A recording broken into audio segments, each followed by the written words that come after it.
cinéma, l'art et les terres lointaines, Patrice. C'est dans la presse. Oui, Gauguin. Alors, l'expo ne commence que mercredi, après-demain, mais il en est déjà question dans la presse. Ce sera à Paris, au Grand Palais.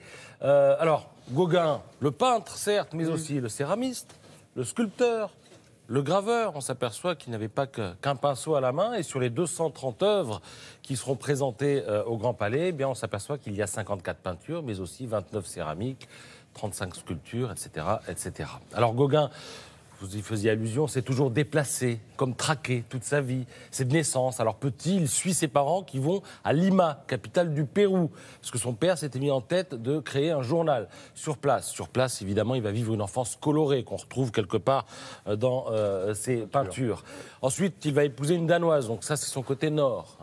Ensuite, il y a le côté ouest, en Martinique, où il monte sa première case atelier. Puis il y a le côté sud, avec Arles, où il travaillait avec Van Gogh, évidemment. Puis il y a toute l'Océanie. Bref, il a passé son temps à voyager. Et c'est d'ailleurs Voyage au bout de la Terre que s'intitule ce livre que proposent les éditions du Chêne. Il est signé Stéphane Guégan. On y apprend plein de choses, mais si vous voulez approfondir...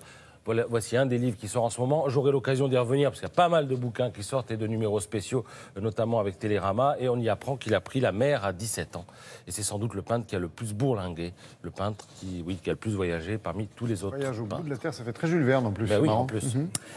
Forbes, ça vous dit quelque chose? Oui. Le magazine fête ses 100 ans et voici la déclinaison française. Il fallait bien ça pour fêter cet anniversaire.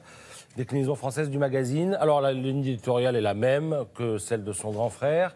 L'économie par celles et ceux qui la font. Ça coûte quand même 9 €. Et c'est trimestriel. Ce matin, vous trouverez une interview dans le Figaro de Dominique Busseau, qui est le patron de Forbes, qui rappelle que le journal est présent dans 38 pays, mais qu'en France, ce fut l'occasion d'une première. C'est-à-dire que le lancement, si aujourd'hui le papier arrive en kiosque, le lancement a été fait en kiosque sur le web en novembre dernier. Et en 10 mois, le succès a été assez remarquable puisqu'ils ont totalisé 10 millions de visiteurs uniques. Il sera tiré à 100 000 exemplaires, diffusé évidemment en kiosque, mais aussi dans les lounges d'aéroports, classe affaires de taxi, première classe du Thalys, etc. et dans les palaces.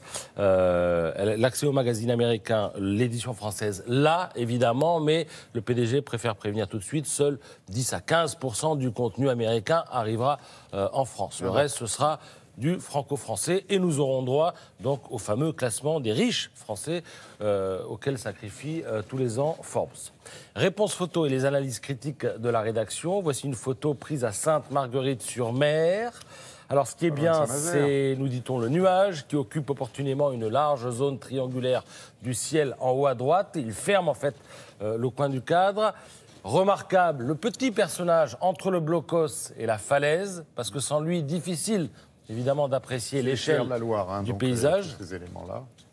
Et en revanche, ce qui est un peu raté, on va dire, dans la photo, c'est les galets qui sont au premier plan. Ils sont réduits, je cite, à un conglomérat grumeleux.